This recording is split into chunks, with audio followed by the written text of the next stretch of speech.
I've got a great phrase, I think, anyway. The price of independence is performance. Yes. Every person has got superpowers and they've got blind spots. Right. What do you think yours are? Crikey.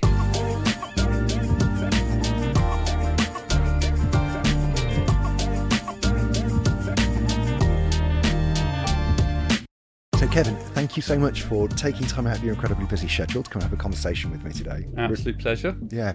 So the first time that we met was actually at Wembley, wasn't it? It was. One of those many cup finals we've attended over the years. Probably more sweet, I think. Yep. We were quaffing champagne and whatever. Your lovely son, whose name escapes me, was there, and we had a great afternoon, didn't we? Yeah, it was absolutely fantastic, and it seems like sort of coincidental timing, because the day that we're recording this is the day after England have just beaten Croatia 4-2. Exciting evening. Yeah. That's it. So I feel like we should record two different potential endings to this. One where England win the World Cup when this is released, and one where they don't. I think it's probably fairly safe to say that they're not going to win. Well, you never know. I'll go and get the scarf out of the car. Great. So, Kevin, it would be fair to say you've had like a long and varied career. Yes, indeedy. And so do you want to just tell us about what you're up to now and sort of how you got there? Absolutely. Well, I'll try not to bore you too much. I've just gone past my 40th anniversary in the estate agency. I know it's hard to believe. So, short version, I guess. Born and bred in Cheltenham, went to university in Bristol, got an economics and politics degree in the sort of early mid-80s. 2-1?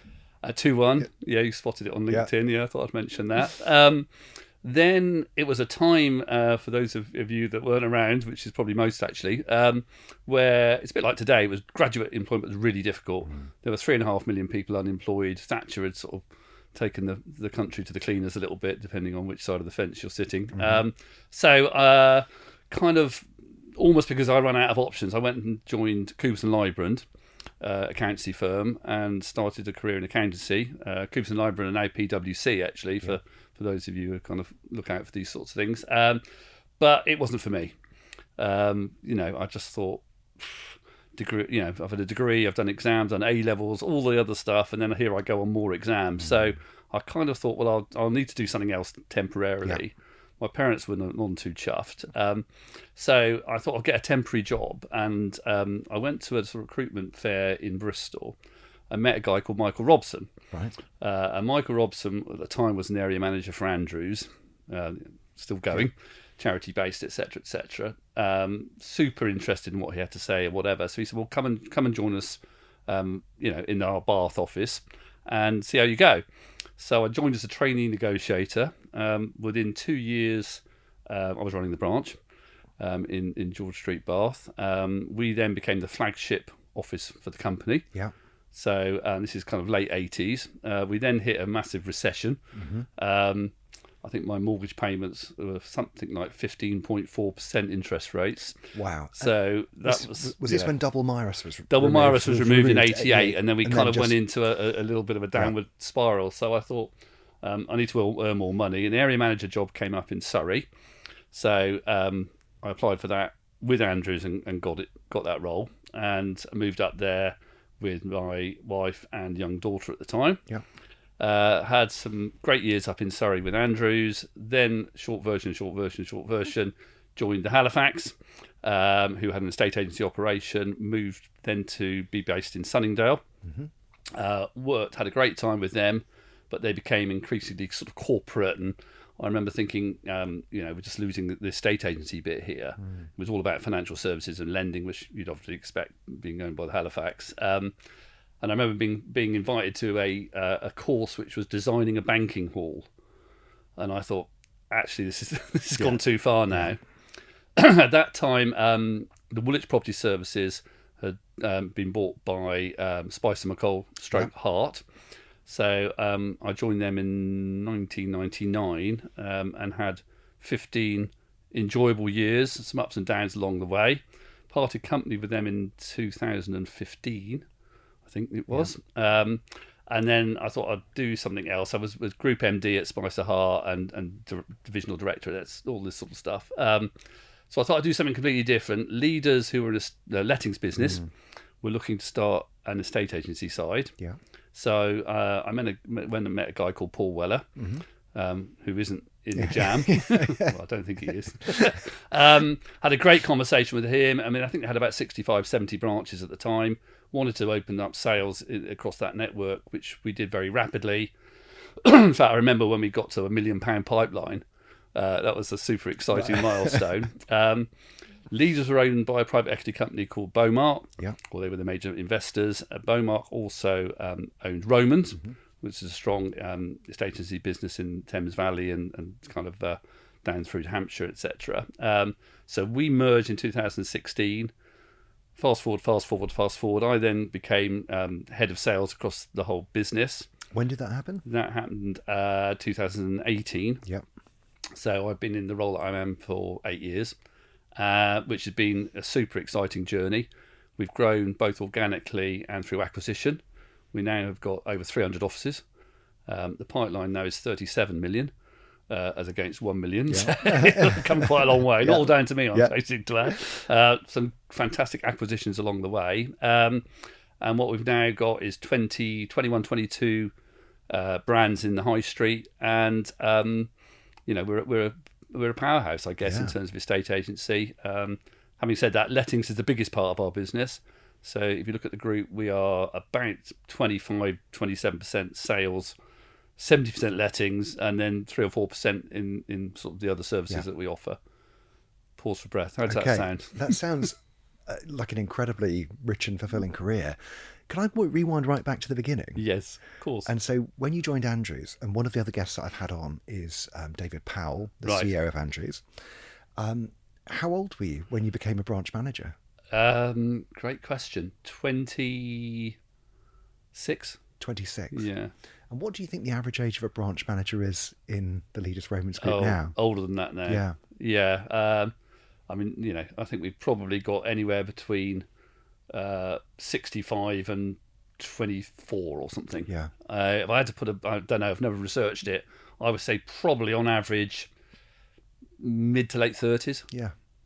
And certainly one of the things which I've reflected on, in my own sort of journey, and I ask a lot of people when they first became a branch manager, when they come and have a conversation with me, is that I think that now the average age is older than it was when we started. And I don't have any sort of evidence to back that up, but I don't feel like people get the same level of opportunities as early potentially across the industry, and that now if someone was in their late 20s, we probably think of them as quite young.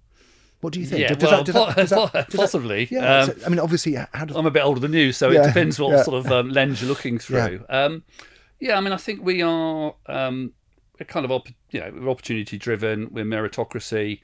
We've just put a manager into one of our offices in Romans at the age of 24. Yeah, got the potential, got the energy, got the drive, got the personality, and then we've got other people, kind of in their 60s who've got the similar drive and energy. So I think it's probably not age related. It's sort of mindset. Yeah. I look at so much at passion. It's one of our core values as a business. And if you've got the passion, you're going to do well in this business. If you haven't got that passion, you're probably in the wrong business, because it's not something you can go out half-heartedly, I don't think. It's super competitive, as we all know. It is. So if you're not out there to win, a la Thomas Tuchel, jumping up and down on the touchline last night, which I thought was good to see, actually. Then you're not going to win through anyway, and that's what got in my blood, I guess. I mean, Mike Robson then became the CEO at Andrews. He's retired now, but he was my kind of mentor and inspiration, if that sounds a bit corny, but it was. So what was going to be a few months part-time or temporary job, I'll go into a estate agency while I look at what else I want to do because I needed to earn some money. Became my career, and we did a fantastic session with a guy called Adrian Webster, Polar Bear Pirates fame, if you want to look at the books.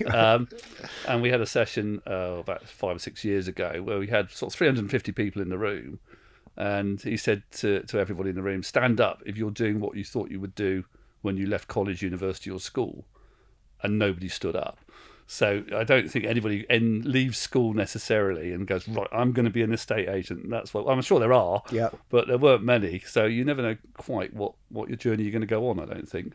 Well, as evidenced by your temporary job, I think. 40 years later. Yeah. And again, I got a temporary job over the summer, and again, ended up working my way through the Keith Pattinson's business. All right. Yeah, back up in the Oh, northeast. look at you now. And well, there you go. Exactly. Indeed, yeah, it's a great place.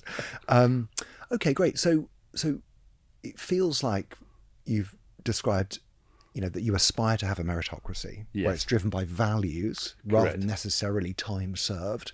And Absolutely. I think that will obviously explain a lot of the growth that you've experienced in the Leaders Romans group. The other bit you mentioned in your synopsis of your career was this idea about things becoming too corporate. Right.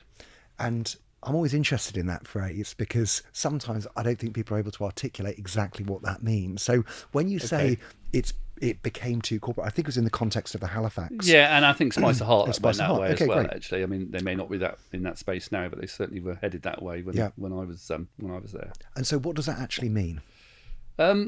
Well, I mean, first of all, corporate isn't all bad. There are a lot of strengths for being a larger business, and we play to those strengths as well. So there are things that are kind of non-negotiable, if you like, within our business. So whether it's our IT infrastructure, it's our compliance, the way we operate, values that we've talked about, the support from HR, cyber, all those kinds of stuff are kind of corporate in a way. And if you go to our head office, it's got 250 people in, all busy beavering away. So we are corporate, if you like. Yeah. So, I think we can play to the strengths of that. But I think where we are in a state agency is, in my view at least, and this is a conversation I had with Paul Weller all those years ago, is we've got to stick to that local entrepreneurial approach to business. So estate agency in Gibbs Gillespie Gerald's Cross is very different to estate agency in Leaders Mansfield. Yeah. They're still buying and selling houses, incidentally, but it's a completely different world, if you like. So what we've done through organic growth, but more particularly around acquisition, is stay true to those values within that acquisition. So unless it's a really small acquisition, maybe one or two branches, we've done our best to retain those brands because that's a big part of what you're buying. And they have a local heritage, a local reputation, a local legacy, kiss the badge, England style. So if you go into a Gibbs Gillespie office or a Romans office or even an Acorn office or whatever, they're very much aware they're part of Leaders Romans Group, or LRG as we are now, but they work for that brand. And I think what we've tried to do is make sure there's not a one size fits all policy. There's no 3-line whip on fees. Yeah. There's flexibility where it's needed, and I think we've got to make that decision, put the decision making to where the knowledge is, which is primarily locally, with some guidance from the sort of centre, if you like, from the mothership. So if we can get that local entrepreneurial approach, fighting that other agent in the town or online or wherever they are, backed up by a strong sort of central support system with an umbilical cord, if you like, to the mothership, then I think we've got the opportunity to get the best of both. So that's my kind of philosophy around corporate versus independent discussion. If I could summarise back what I've heard, what you're saying is that corporate is about centralisation. It's about centralised decision making and not allowing individual entrepreneurial decision making at local level. Is that fair? I think that's right. But if you're thinking the Wild West and everyone going off in different directions, that's not it. Yeah. It's everyone understanding that the sort of philosophy, the culture, and the intent, if you like, of what we're trying to do.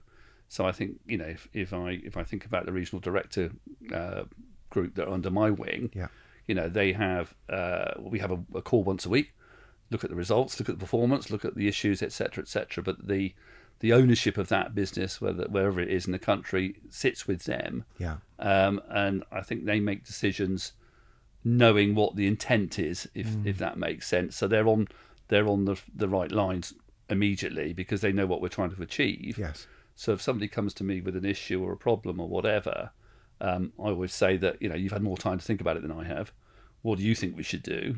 And 9 times out of 10, they've got the answers already. Yes. And therefore it's just a sort of touch-based discussion. Maybe we could tweak that slightly, and off they go again. So there's a lot talked about empowerment and ownership, etc.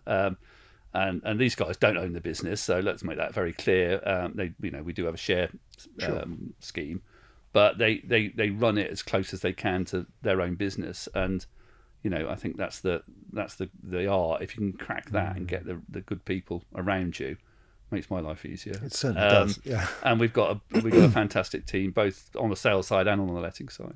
And so, what do you think is the key layer of decision making? Then, is it, you mentioned regional directors? Do you think it's branch managers? Is it regional directors? Like, what's the layer where you want to have that sort of decision making anchored? Yeah, good question. I mean, I think branch really. I mean, they're the ones that are out battling the other agents, trying to win those valuations, trying to win those instructions, doing the deals, getting the boards up, etc., etc. So I think if you're empowering and motivating that branch manager, you've got a good branch manager, you've got a good branch. Yeah, agreed. 9 times out of 10, because they build the team themselves and they've got a great local culture as well. I think the regionals are important because they know those areas and they've got that local knowledge, so they can help steer the ship a little bit. Yeah. And I've got a great phrase, I think. Anyway, the price of independence is performance. Yes, it's a good phrase. So if you want to have that independence and a nice long reign to run your business, then, perform. Yeah. Because we're a results-based business. You could have a manager who's, super motivated, gets in early, trains hard, if you like, but a bit like a football manager. If they don't win any matches, unfortunately, you have to make a decision. Yeah. So whilst people are hitting their numbers, if you like, and doing the things that we want them to do in the best way they can, then they've got a lot of headroom. Yeah. Where they are underperforming for whatever reason, then we kind of reserve the right to drill in at that point and have lift up a few stones and find out what's going on. So that's primarily where the regionals sort of sit and jump in. And it would be fair to say that a branch can be performing relatively well financially. Yes. But can also have delivery problems in terms of customer experience. Is that fair? Yeah, it is very fair. And how do you square that circle? Well, we want both. Yes. In simple terms. Yep. So, it is a results-based business. We're owned by private equity. If we're ahead of our budget and doing well, we're very popular. If we're behind our budget and not doing so well, we're probably a bit less popular. At the moment, we're in a good place with all of that, which is great. But I think we also need to make sure that people are operating in a culture and an ethical way, and we have very little in the way of sort of rogue traders, if you like. Not because we run it with a micromanagement. It's because, as I say, they know the intent. They're part of the team, if you like, and they understand what we're trying to achieve. So, it's culture. Our core values are respect for each other, our suppliers, and everyone we deal with. Integrity. So be honest. If you had a bad week, you've had a bad week. Yeah. Let's pick up the pieces and decide what we're going to do about it, rather than hide it or something. Passion, which I've talked about already. Because you're just not going to win in this business unless you've got that sort of pumping through your veins. Yeah. And our last core value is bravery. So we want people to be brave. Go out there, be bold about what you do. You're not going to win every instruction. Things will go wrong occasionally, but be bold and brave about what you're trying to do in your marketplace. And you're going to succeed more often than you don't. So that's really like I'm sort of got the I love the it. LRG core values that tattooed on me. Well, I think if you're going to run any business at scale, there have to be guiding principles, because Absolutely. you can't be across all of the detail. And that's really what we've been talking about, is that you describe the intent, you hire for values, you fire for values, you get those people who are aligned, and then you can leave them alone to a certain extent, as long as they're freedom within a framework is another phrase that I've heard this described as. That sums it up. And we've got also on the back of that a people culture. I know that sounds cliched as well. Peter Kavanagh, who was the CEO, he's now the chairman of LRG, has that pumping through his veins. So very rarely does he talk about the business in terms of profit and loss or whatever. Of course he's looking at that, as is Mike, our CEO, but they're also hugely interested in the people and what's going around all of that. And we will have in a business of our scale, nearly 4,000 staff, we're going to have one or two people go off piste occasionally. Of course. But it's very rare, and we've got very low attrition, particularly at that branch manager and middle and senior management levels. People come and enjoy it, and hopefully earn a decent living out of it as well. So we're not churning staff. And we acquired a business called Chancellors last year. very different culture, very high attrition. And we turned that round in 12 months, not because of anything particularly magical, although I think we can pull a few levers when we need to, but because we now respect people, they're treated properly, and they want to be there. And I think we all spend a long time at work. Well, I seem to.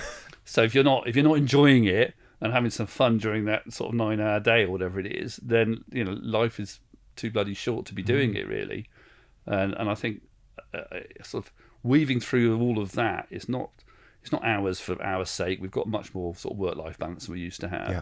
It's actually job enthusiasm, not workaholic. I mean, that's kind of negative for me, but job enthusiasm is what I think I'm looking for. And even 40 years into this, I still look forward to Monday morning. Yep, which is It's great. sad, really. No, I don't think it is.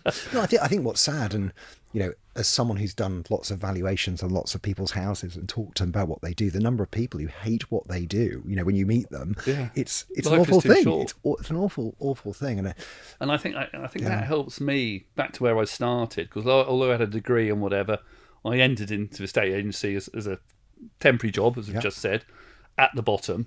So I can go and talk to anyone in a branch or the manager or the regional and say, look, I've done that job. Yeah. I know what it's like to have no sales, 1 sale, 10 sales.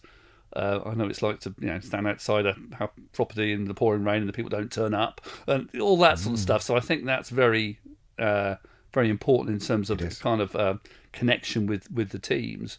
So if you look at the estate agents that are running our business and lettings for that matter, they are all estate agents. We haven't flown them in from retail or banking. Are you thinking of anyone in particular? Not at all. Good. Not at all. So maybe. I mean, we've got some people that have come from other industries. Sure. So in terms of sort of head office functions and the way we're looking at our data and all of those kind of clever things. But actually, the people running our business primarily, almost without exception, have started, as I did and you did, and kind of tried to climb up that slippery pole or whatever it's called, ladder or something. Exactly. And what's your philosophy about having multiple brands competing against each other in the same marketplace? So if you went to Countrywide, or Connells as it now is, and again I forget exactly what the stat is. I'm sure Chris Rossendale can get in touch with me to tell me, but in Milton Keynes, they had something like 7 brands on the high street, and they were all competing against each other. And that was a strategy which, in those early days, worked really, really well for them. What's your sort of perspective on this? Is it like one brand per location? Well, no, it is. I mean, when we're looking at a potential acquisition, we're obviously looking at where dots on the map and, how many, where are we? How does that fit in with the sort of bigger picture, if you like? So although we've got 300 plus offices, as I've said, there aren't that many double ups. There are some. I think the one, I mean, I live in Surrey, and Woking, I think, is the only one where we've got 3. Right. Okay. So we've got Leaders, Sterling Ackwood and Chancellors all in the same line in Commercial Way in Woking. Yeah. But they're all doing different things in different parts of the market, so it makes more sense than you might think. But if you then look across the wider network, we've probably got 8 or 10 double ups. Yeah. Which isn't that many. It's not when many. You think about It's it. And a lot of them are kind of in their towns and are sole representation in those towns. So where we do have double ups, they are run separately, because I don't think you can have a regional director that's trying. They'll have a favourite child, won't they? Yes, they will. If you're not careful. So we try and split that a little bit, but working collaboratively. So we're not trying to undermine the other brand or whatever. There's a bit of guidance around all of that. But if you look at, I don't know, say Oxford, we've got in Headington, we've got Chancellors and we've got Scott Fraser. And they both operate very successfully. They're not eating each other's lunch at the moment. They probably nibble a bit here and there. Sure. But broadly speaking, there's enough to go round. Yeah. It's a super competitive market, like most places. It's big enough for. This town isn't big enough for the two of us, but that one is. Great. Well, listen, that's incredibly interesting. And I think for a lot of companies, when they're thinking about acquiring or expanding, there are very few examples where they operate multi-brand strategies competing against each other. And it sounds like the LRG group is definitely sort of looking at trying to fill in the dots rather than doubling up and tripling up and quadrupling up. That's right. I mean, London is congested. Sure. We've got a lot of brands in London, and some of them are about a mile and a half apart.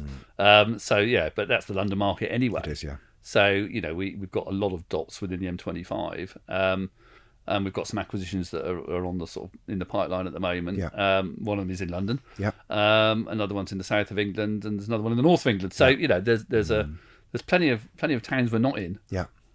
And that's the exciting part, I think. Yeah, as well. definitely, especially with your private equity Yes. owners to satisfy, which I imagine they want growth. Is They that like fair? EBITDA. I'm sure they do. Okay, great. Well, listen, let's take a short break, Lovely. and we will come back. And there's a few things I want to dive into in terms of your attitude towards technology, and it's there's so much new stuff available. I'm interested to find out from you what you think works and what doesn't.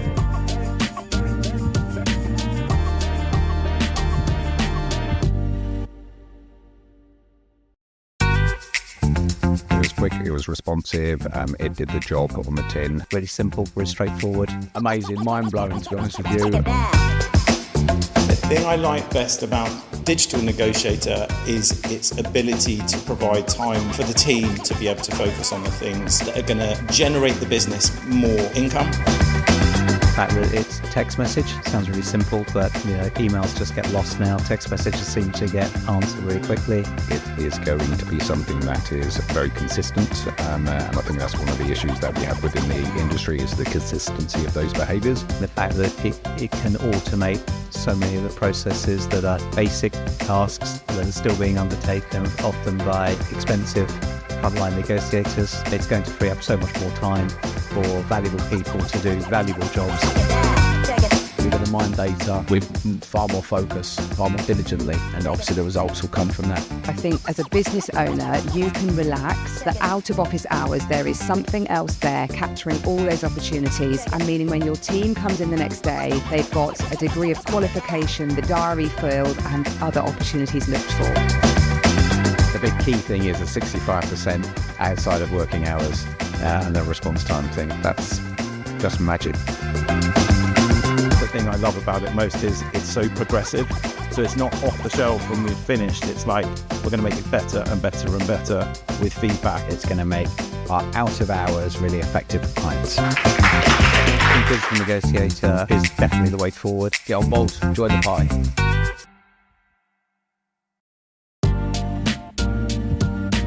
So one of the things which I believe really strongly is that every person has got superpowers, and they've got blind spots. Right. Yeah.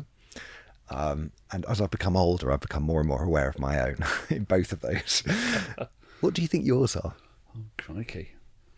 Blind spots. Well, depending if you spoke to Mrs. Shaw or not. It's normally a good place to start.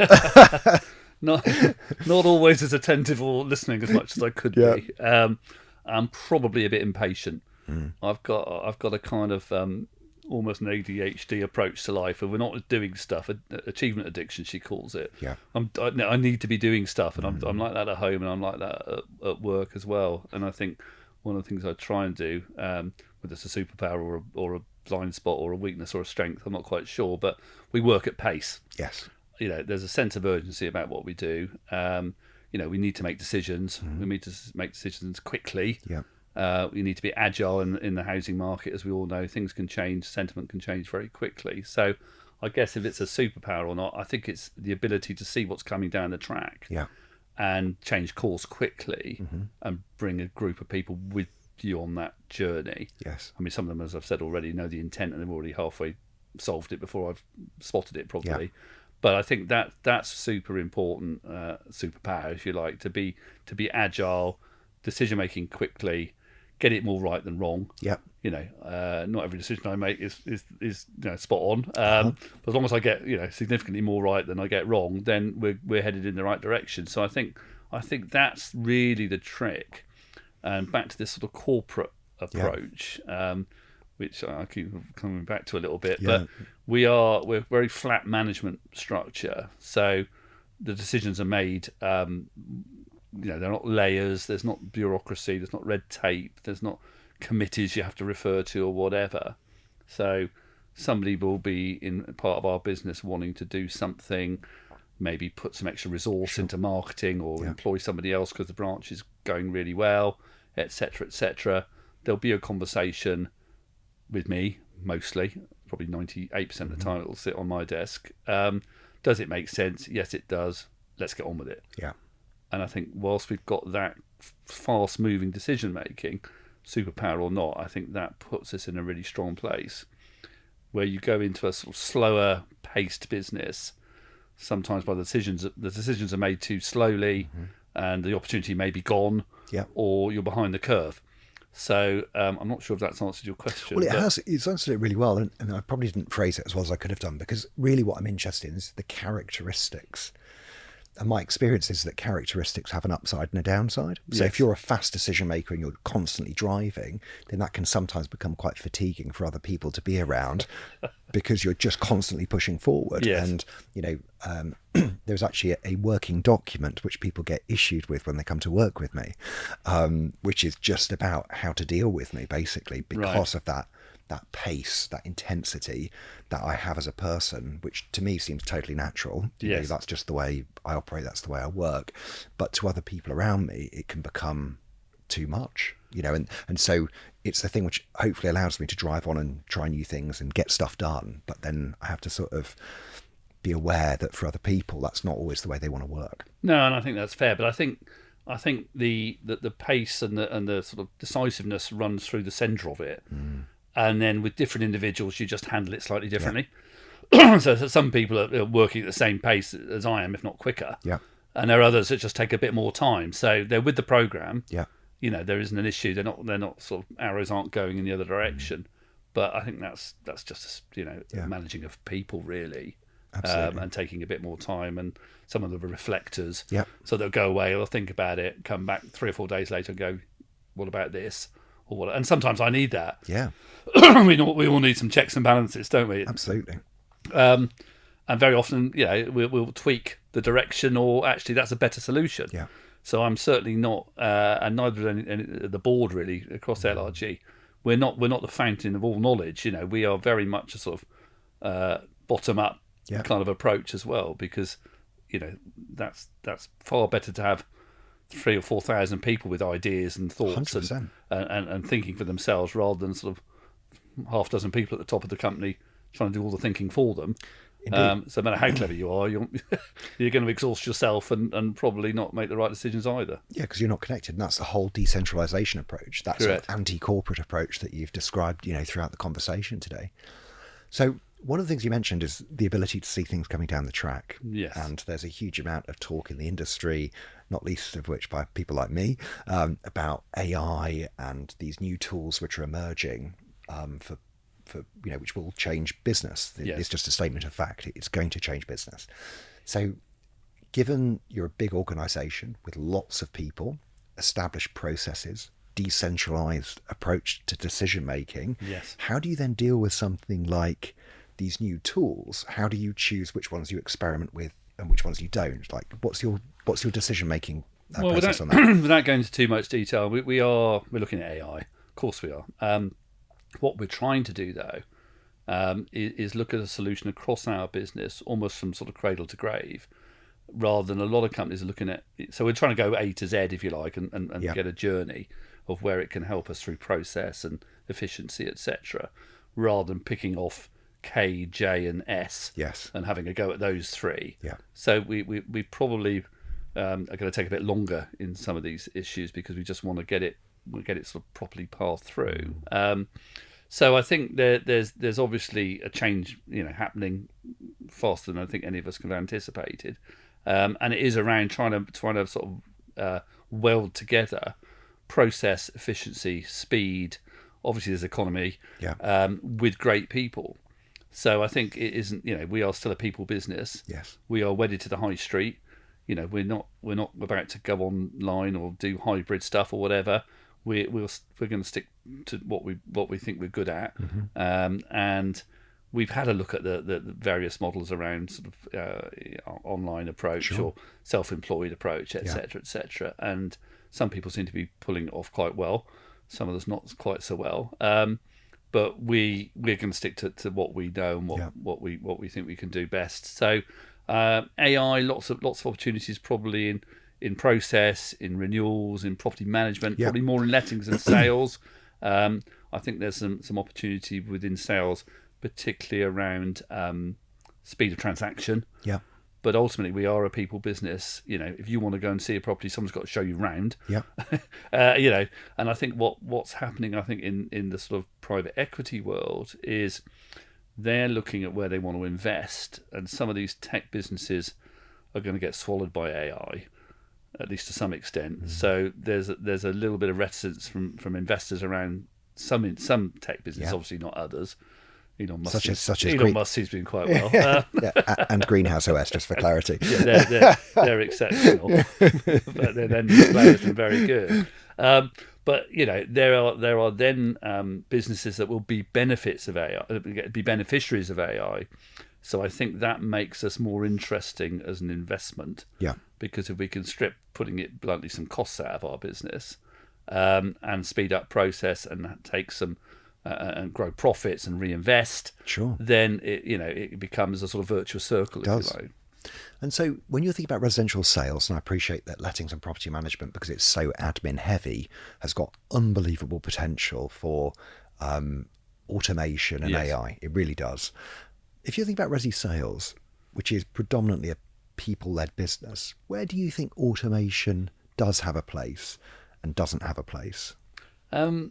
Well, I mean, we again, sort of cradle to grave. We work with call center, etc. So there's a certain amount of automation and response from literally booking the valuation and getting your valuer through the door. A lot of that is then supported by marketing and some digital tech to give us some sort of USPs around all of that. But ultimately, it's people based. Yeah. And you can put somebody into a front door, but if they're not the right person, well trained, building rapport, showing some energy, showing some drive, showing some local knowledge, a lot of your investment's going to come to nothing because you're not going to convert that business. It's probably more in the back end when the sale's actually been agreed. Yeah. Because I think if estate agents are watching this, and I'm sure one or two will, the biggest sort of problem we have right now is the speed of transaction. And we're now at 5 months predominantly to get a sale through from sort of a memorandum of sale to exchange stroke completion. When I kind of started, it was less than 3 months. So you'd have a pipeline in January, which would convert pretty much by middle of March. And then you're on again. Now it's sort of, you're 20 weeks into it. So what we're doing as a business, I know the government are working a lot on the whole sort of process and digitalisation, etc. But we're trying to take some of our own steps. So we're working with a select panel of solicitors. We offer them volume.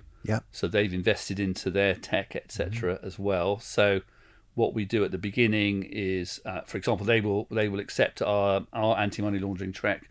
So it hasn't got to be done twice. We're through a link with a company called Catini. We're doing all the material information up front. So TA6, TA7 forms. I think the other one is TA12 or something. What we would have called fixed and fittings and sales information. Back in the day, So we're looking to do all of that. We're then getting the searches applied for as well. So we've now, with this tech and an integration back into Reapit, who's our CRM system, that is speeding the whole thing up so that we are able to... we've got a lot of examples now where contracts are going out on the day of sales memos arriving. Brilliant. So, I mean, you can only go as fast as the slowest link and all of that stuff, and it's a lot easier with freehold. Because we know the issues around leasehold and deeds of variation and all the stuff that goes with it. So we're working very well with these panel solicitors. They're now coming to a forum every couple of months to look at how they can work more closely. They're investing in their tech, customer apps, etc. And that frees up. We've got quite a large team of move managers, sales progressors, basically.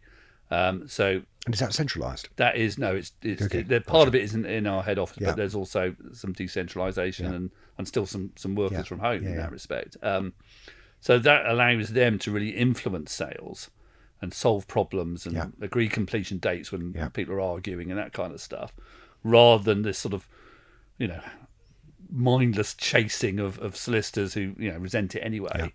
So it just comes straight back into our CRM.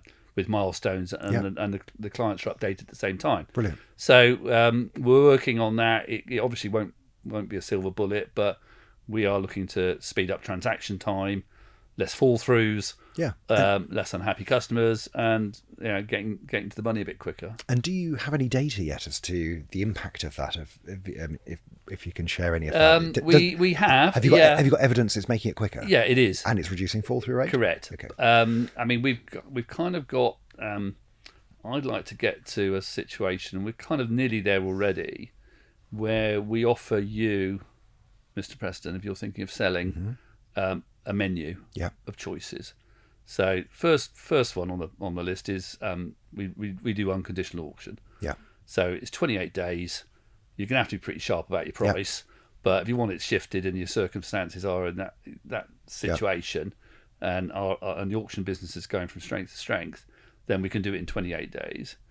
We can offer modern method, which is a kind of version of that, but not quite so dramatic, which will take on average 56 to 60 days.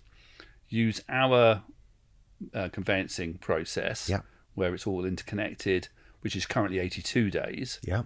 But we can't guarantee that. Of course. If you get stuck in a chain, Yeah. you're stuck in a chain. Or the industry average, which is I think 123 days at the moment. So which of these four would you like to choose? Well, I don't fancy the 123 days much, and I'm not that mad on 28 days because I want to sell, but I'm not in a panic. Yeah. So we're kind of That's reducing the interesting. menu down a little bit to probably the two in the middle. Yeah. So modern method or an and I assisted. think we've branded it Bolt. Yeah. So the idea wasn't my idea, but I think it's quite good. Yeah. It's bolt because we're bolting everything together, and there's a bit of thunderbolt in the logo as well, nice. because we're trying to get speed across as well. So this launched literally in the last 4 or 5 months, and we're already seeing increasing amounts of data. The samples are getting bigger. Great. So we probably will take another look at it in another 3 months. I think probably end of Q3 we'll have enough data to really see what it's doing. But early signs are encouraging. It's also helping us get instructions because people are going, well, okay, we'll have some of that then. So we're actually getting instructions, and estate agents across the country are always fighting for that USP, aren't they? Absolutely. Well, we're all on the portals. We all do photography. We all do floor plans. Some of us do drones. Yeah. We've all got boards. We've all got people. We've got computers. Yeah. Where is that competitive advantage? And it's increasingly harder to pull off. So we're hopeful with this plan that we'll have something that is, a bit of a winner, and not that easy to replicate. Absolutely. And I like it. And I guess there's going to be very few customers, aren't there, who's going to choose a sort of pure auction method. So you are just going to narrow that choice down to the middle. Listen, where do you sit on prospecting in terms of an activity for estate agents to do? Exhausting. From your point of view, trying to get people to do it? Or, trying to get people to do it. I mean, obviously we prospect. I mean, that's part of what estate agents do, I guess. My view is slightly different in as much as that the world's changed a bit over the last 25, 30 years or whatever. Yeah. And there is a place for it, and there are systems, and you've got Spectre and all these other systems that kind of help identify properties that haven't sold or what's coming on the market, or clever algorithms around, they're looking like they might be moving soon. All that stuff. So I think we can tap into some of that good stuff. What I'm really about, though, is trying to get called in first. So if you're looking to sell in any location, you're probably going to get 3 or 4 agents in. So if we're driving market share, we're driving our reputation, through SEO, Google, all the other clever things that support your brand. And you're in there first, then it's a question of getting the right person across the line and training them to be brilliant listers. And I think that's the trick. If you're in the first 2 or 3 agents, you're probably going to get invited into 70% of what's available anyway. If there's 12 agents in a town and you're 11th, it's a tougher gig. So then you are prospecting and trying to sort of trawl through stuff that you have to trawl through to get some sort of traction. So a lot of the marketing, a lot of the branding, a lot of the support, a lot of social media support is around, trying to get us at the party, Yes. rather than trying to get into the party after the door's been locked. Yeah, interesting. If that kind of It makes perfect sense. And odd so, analogy, but I know what I'm trying to say. I mean, it feels like it's a marketing-led approach rather than necessarily a salesy, prospecting-y type approach. Is that fair in terms of Yeah, like where I you think put it the is. But I mean, emphasis? there's still a place for back to that local entrepreneurial manager, Yeah. looking at what's available and Zoopla slow movers or whatever it Sure. might be, and thinking, Yeah. well, there's somebody in Yeah. distress who wants to sell. Yeah. They've got a board up. Yeah. Someone's saying, I want to sell, but I'm not. Yeah. So why not try and help them? I guess. So there's still plenty of scope for that, I think. But it's not we don't. We have business generation within our call center, but it's not data mining and ringing people that we spoke to 4 years ago and said, "Oh, would you thinking of moving?" This sort of stuff, because you're panning for gold. Yeah. So what we're moving our sort of outward bound sort of operation is around revenue generation, Okay. rather than business generation, if that makes sense. So like ancillary services, those sorts of things. Yeah. So yeah. we've quoted you for legal, but you didn't take it, or you've spoken to our mortgage side, Sure. or the surveying side, or whatever. It's to try and get that revenue generation with business that's in motion at the moment, Yeah, absolutely. So, rather than something might kick off in a year's time. I mean, there's plenty of scope for nurturing all of that. Yeah. Through HubSpot or email or Yeah, whatever exactly, it can be. But it's more kind of what can we do to maximise, I guess, case size almost here and now with, if we can get an estate agency fee and a solicitor fee and if you do the odd mortgage as well, all of that helps the transaction size, if you like. And so how big a sort of, an emphasis is there at LRG on financial services? Is that a big part of the business, or is it not? Or is it like if you went to Congles, for example, and asked them the same question, they'd say it's absolutely instrumental. It's a core part of our focus. It is. It's important to us. It's not. We don't put the cart before the horse, if that makes sense. Yes. So if you have a great estate agency business with good board presence, good market share, well known in the town, doing good levels of business, and you've got some switched on people in those offices working with their mortgage broker, you'll do good mortgage business. So we don't have our mortgage arm is about 80 brokers for 300 odd branches. So we're not saturated. We are looking at some self-employed approach to the mortgage side, but it's not the other way around. I mean, it's beneficial. It's profit making. Back to this EBITDA number. It's doing well in terms of ROI. Yeah. And we will be growing it further, but it's not. Tom Davis, who runs it, won't thank me for this, but it's not the centre of our universe, if you like. Absolutely, yeah. But it is an important planet, sure. Surrounding the sun, put it like that. Absolutely. So if it sort of goes lettings, sales, financial services Yes. in that order, is that right? Is that fair? Okay, all right. Lettings is the sun, and I don't know where we are. We're probably sort of Jupiter or something. Yes, And, sort of cold. financial services, Pluto, yeah. Is it even a planet? Okay. I don't know. Good point. So, listen, last question for you. If I was to wave a magic wand and send you back to being an SME business owner where suddenly you've arrived and you're running a small independent with, say, 2 or 3 offices. Yes. And you were looking at the future with that vision down the road that you have, what are the things you'd be doing now as an SME business owner which you think would, enable them to enjoy more success going forward than maybe they've enjoyed previously? Depends what their end game is, I guess. Could sell to us, I suppose. I think probably the key. There's lots of keys to this. One is building a lettings book. Mm-hmm. So if you look at our business, the lettings ATB, as we call it, management base is 90 odd thousand properties. That's the gift that keeps giving. Yeah. So that's the goose that lays the golden egg to an extent, and then the transactional business kind of works around it. So I think if you want to trying to build value in your business, and lots of people do this anyway, so it's hardly revolutionary, is build a strong lettings business, and I think make sure that you've got that covered off. You're then doing financial services. You're doing your financial. You're doing your conveyancing side. You need to have different income streams, new homes, etc. A lot of the strong SMEs do that already. And then I think it's really carving your market locally, as we've talked about quite a bit already. So, it's a differentiation. It's that local sort of knowledge, which a lot of them have already. Yeah. Social media presence. And then I think probably in the same way as we have, it's the people. Yes. It doesn't matter if you've got 3 branches or 300.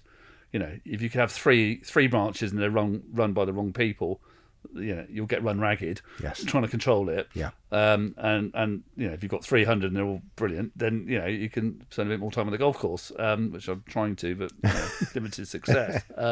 So I think it is people based, and I think it's just being in the community. What we try and do as well, again back to this sort of entrepreneurial bit, is we want to be seen as being insiders in the community, so insiders looking out, not like outsiders looking in.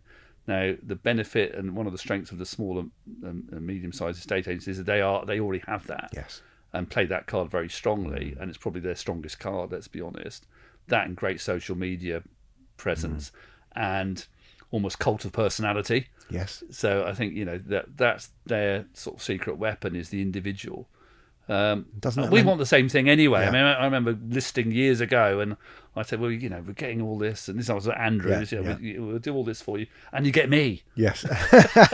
Probably why no one. And it worked. Yeah. Probably never got much on, but no, you kind of, it's that ownership and that relationship piece, which is so important, I think. And do you think that social media combined with that personal, like one single point of contact, you're getting me, is why EXP has done so unbelievably well? I think it is. Yeah, I think it is. And, I live in Cheltenham. We've got a couple of brands in Cheltenham, Peterball and Leaders, both doing well. But, I was down there last weekend and, EXP are everywhere. Yeah. No, that isn't true across the country. Sure. So, but we'd be daft not to see that model and think, they've got it right. Yeah. Again, they're people orientated as well. So you've got a great EXP person, you're going to do extremely well. If you've got somebody who's less talented or motivated, then that's gonna have the same issues as we have. But I think they've got a nice combination. They do, and I think if you think credit about where it's due. Yeah, exactly. And Adam's been on the podcast actually, and I've sort of had a good I hope chat he's saying nice things about us. It was all about LRG. It really was, the whole podcast. It's a great model. It's a great model, and they probably cracked it better than anybody else. They have, yeah. And I think there's a number of factors, not least of which Adam and the personal energy and the personal drive that he has to make that an unbelievable success. It's a huge factor in the success of the business. But I think they also have like a natural evolution that the crap ones die really quickly. Darwinism going on. Yeah, 100%. It's if you're not any good, it's not like they hang around and pick up a basic salary. If they're not any good, they're gone. Well, there are similar models that haven't flourished quite so well. Let's put it like that. Absolutely. And so they have they have super agents who are amazing recruiters. There's also massive incentives in the scheme to therefore talk about how brilliant it is to attract other people into it. And that again is it's a really good structural strength which they have. Yeah, and I think there's they are a great business. They're a great model, and they've grown exponentially. So absolutely hats off. But I think there's a big enough industry out there for different models to thrive. Yes. And I think we're seeing some pressure in the industry at the moment. Just anecdotally, I'm hearing offices closed here, something else has happened over there. Margins are tight. Costs and fundamentally it's a cost-driven issue. Yeah, absolutely. That the experience of the SME business owner is high volatility in the market, so it goes up and it goes down really fast, which to a certain extent it always has, but it feels like it's happening more.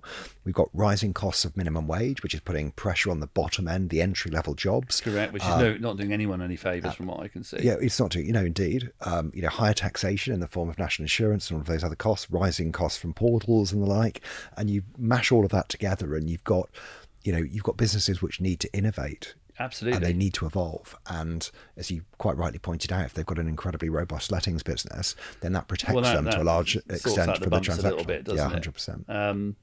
And I think the other thing that back to LRG, we've got a group of people that have been around for some time.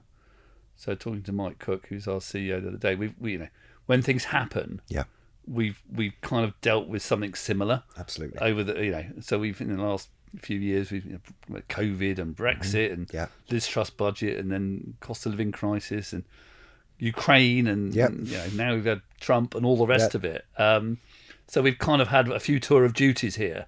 And okay, whilst every sort of dip in the market or something happening is slightly different or has a different kind of reason for it, there you almost get your toolkit out and go, well, what do we need to do this time? 100%. With a bit of a local flavour or a more recent flavour with what's required. So we've kind of been to Afghanistan a few times. Well, they say history doesn't repeat itself, but it rhymes. Yeah, well, and, exactly. And I think, if you've been through things like, as you say, financial crisis and COVID and stuff, then, we've all got plenty of battle scars from that, about good decisions and bad decisions. But the teams just need clarity around direction. And I'm a simple person, as you probably already gathered, but, if we give them clear direction of what we think we need to be doing and how we need to be doing it, and not too many mixed messages, they're back to this intent. They're with the programme. Clarity of values, clarity of intent, decentralised control. Those are the big themes I've taken away from today. You've been incredibly generous with your time. No, thank you. Thank you very much. I've enjoyed it. Yeah, so have I. Hopefully it's made some sense. Yeah, it's made perfect sense. Thank you, Kevin. Really appreciate it. Cheers.